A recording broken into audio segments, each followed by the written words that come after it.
Puan-puan, huha yo, Power Rangers, Gaban, Masmen. Itulah dulu kenangan-kenangan masa waktu kecil-kecil.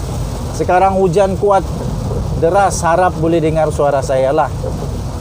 Tuan-tuan dan puan-puan, sila tinggalkan komen kamu. Pada hemat kamu, adakah Perdana Menteri Datuk Seri Ismail Sabri Yaakob akhirnya akan tumpas dengan kehendak daripada beberapa pemimpin UMNO untuk menggesa pilihan raya umum ke-15 diadakan dengan segera. Adakah Perdana Menteri akan tunduk juga akhirnya? Tetapi tuan-tuan dan puan-puan, kedaulatan undang-undang, keluhuran perlembagaan dan juga raja-raja Melayu harus dipertahankan. Perlembagaan dan hak istimewa Raja Melayu, terutamanya Seri Paduka Baginda yang di-Pertuan Agong. Sistem demokrasi berperlembagaan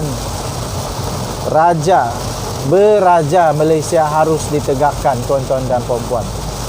Saya setuju dengan beberapa artikel yang mengatakan dan juga kenyataan Perdana Menteri sendiri, Datuk Seri Ismail Sabri Yaakob, kata jangan sampai mendahului yang di-Pertuan Agong. Walaupun tuan-tuan dan puan-puan, kalaupun Datuk Seri Ismail Sabri Yaakob terpaksa akur dengan permintaan desakan daripada pemimpin-pemimpin UMNO untuk membubarkan parlimen, tetapi tuan-tuan dan puan-puan harus ingat bahawa negara Malaysia, kuasa tertinggi adalah yang di-Pertuan Agong. Parlimen tetap tidak akan dibubarkan sekiranya tidak mendapat perkenaan daripada Seri Paduka Baginda yang di-Pertuan Agong. Kerana itu tuan-tuan dan puan-puan, telah timbul satu lagi persoalan, ialah adakah Seri Paduka Baginda yang di-Pertuan Agong Al-Sultan Abdullah Riayatuddin Al-Mustafa Billah Shah akan membubarkan parlimen sekiranya mendapat nasihat, mendapat pandangan daripada Perdana Menteri Malaysia, Datuk Seri Ismail Sabri Yaakob. Baginda yang di-Pertuan Agong, Seri Paduka Baginda yang di-Pertuan Agong, saya fikir adalah Seri Paduka Baginda yang bijak lagi arif bijaksana. Baginda tidak akan membubarkan parlimen dengan senang-lenang, dengan senang-senang. Sebelum Baginda membuat pertimbangan sebaiknya, sesuai atau tidak. Kerana Baginda adalah seorang sultan, ada seorang raja, the King of Malaysia yang berjiwa rakyat. Saya fikir Baginda akan membuat keputusan terbaik mengikut pertimbangan budi bicara sepenuhnya daripada Baginda yang di-Pertuan Agong. Saya tetap menyokong keputusan Seri Paduka Baginda yang di-Pertuan Agong.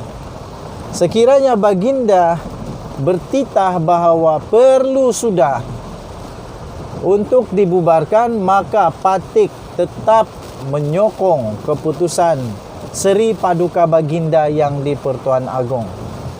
Sekiranya Baginda, Seri Paduka Baginda yang di-Pertuan Agong berkata tidak sesuai, saya pun tetap juga akan setuju dengan Seri Paduka Baginda yang di-Pertuan Agong. Maksud kata, channel ini menyokong sepenuhnya keputusan Seri Paduka Baginda yang di-Pertuan Agong. Saya akan kekal bersama dengan Seri Paduka Baginda yang di-Pertuan Agong. Tuan-tuan dan puan-puan, saya nak cuci kereta dulu. Hujan amat kuat sekarang. Kita jaga kita. Jangan lupa tekan butang subscribe, like dan share. Malaysia kita punya. Cintai Malaysiaku. Kita jaga kita. Jangan lupa tekan butang subscribe, like dan share. Kita jumpa lagi pada berita akan datang. Bye-bye. Terima kasih kerana memilih channel ini untuk mendapatkan berita terbaru setiap hari. Bagi anda yang pertama kali berada dalam channel ini, sila pertimbangkan untuk tekan butang like, subscribe dan komen video ini untuk penambahbaikan pada video akan datang. Berita politik, berita semasa, berita ekonomi, berita kesihatan, pendidikan dan segalanya ada dalam channel ini. Salam sejahtera Malaysia, selamat pagi. Berita terkini dipetik daripada shahbudin.com.net. Bertajuk Usul Tangguh Lagi Pemilihan Tiada Dalam Perlembagaan. Apakah UMNO terdedah untuk diharamkan? 19 Mac 2022 daripada Shahbudin Hussein. Perhimpunan Agung UMNO atau PAU 2021 yang berakhir petang tadi telah sebulat suara meluluskan usul menangguhkan pemilihan parti selama 6 bulan selepas PRU 15 diadakan. Bermakna ini adalah penangguhan kali kedua yang mahu dinikmati oleh UMNO setelah pemilihan parti semasa sudah pun ditangguhkan selama 18 bulan yang tempohnya berakhir pada 29 Disember tahun ini. Tetapi, berbanding menangguhkan pemilihan selama 18 bulan sebelum ini adalah perkara yang memang tertulis dalam Perlembagaan UMNO. Menangguhkan lagi selama 6 bulan ini perlu membuat permohonan khusus kepada pendaftar pertubuhan atau ROS untuk kelulusan. Timbalan Presiden UMNO Muhammad Hassan dalam ucapan penggulungannya berkata, sehubungan itu UMNO akan membuat permohonan segera kepada ROS berkaitan perkara tersebut. Beliau juga meminta Perdana Menteri iaitu Ismail Sabri Yaakob agar campur tangan bagi memastikan permohonan itu tidak berdepan masalah. Nampaknya belum ada Nampaknya belum apa lagi Muhammad Hassan atau Tok Mat sudah pun menunjukkan kecenderungan untuk UMNO campur tangan dalam hal ehwal kerajaan. Dalam masa yang sama, dengan penuh yakin beliau menegaskan bersama lulusnya usul tersebut bererti jika PRU 15 diadakan pada tahun 2030 sekalipun, pemilihan UMNO hanya akan diadakan 6 bulan selepas itu. Kenyataan tersebut dengan sendirinya telah menggambarkan betapa begitu gairah dan terdesaknya kepimpinan UMNO sedia ada untuk mahu PRU 15 tetap didahulukan berbanding pemilihan parti tanpa memperdulikan perlembagaan sendiri. Soalnya, mampukah hasrat UMNO itu untuk menjadi kenyataan kerana usul PAU bukanlah suatu perkara yang boleh mengubah atau mengatasi perlembagaan parti. Perlembagaan UMNO hanya memberi kebenaran pemilihan parti ditangguhkan selama 18 bulan dan tiada lagi penangguhan tambahan buat kali kedua dibenarkan selepas itu. Akhirnya, perkara ini adalah terserah kepada Budi Bicara ROS dan Menteri Dalam Negeri Hamzah Zainuddin yang juga merupakan Setiausaha Agung Bersatu sama ada mahu meluluskan atau sebaliknya. Bagaimana jika permohonan UMNO itu tidak diluluskan? Apakah UMNO sedia untuk mengadakan pemilihannya sebelum 29 Disember tahun ini walaupun kiranya Parlimen belum lagi dibubarkan? Atau jika permohonan itu ditolak oleh ROS, ia akan membuatkan UMNO lebih mengasak Ismail Sabri Yaakob, Perdana Menteri Malaysia hingga ke dinding agar segera membubarkan Parlimen secepat mungkin? Inikah erti dan bentuk kestabilan bagi Zahid Hamidi yang kini menerajui UMNO? Yang nyata seperti ikan yang busuknya bermula daripada kepala, selagi UMNO dipimpin oleh pemimpin yang bermasalah, selagi itulah kecelaruan akan terus berlaku tanpa ada titik nokta. Persoalan lain, tidak mungkinkah tindakan meluluskan usul menangguhkan pemilihan selama 6 bulan selepas PRU 15 itu adalah satu tindakan yang boleh menyebabkan UMNO diharamkan kerana melanggar perlembagaannya sendiri?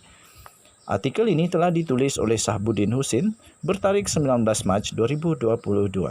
Silalah maklum bahawa artikel ini tidak menunjukkan pendirian dan pendapat rasmi daripada channel ini. Tidak semestinya artikel ini adalah pendapat daripada channel ini. Kita jumpa lagi. Jangan lupa tekan butang subscribe, like dan share. Malaysia kita punya, cintai Malaysiaku, kita jaga kita. Suara denyut nadi, suara rakyat bergema di channel ini. Kita jumpa lagi. Bye-bye.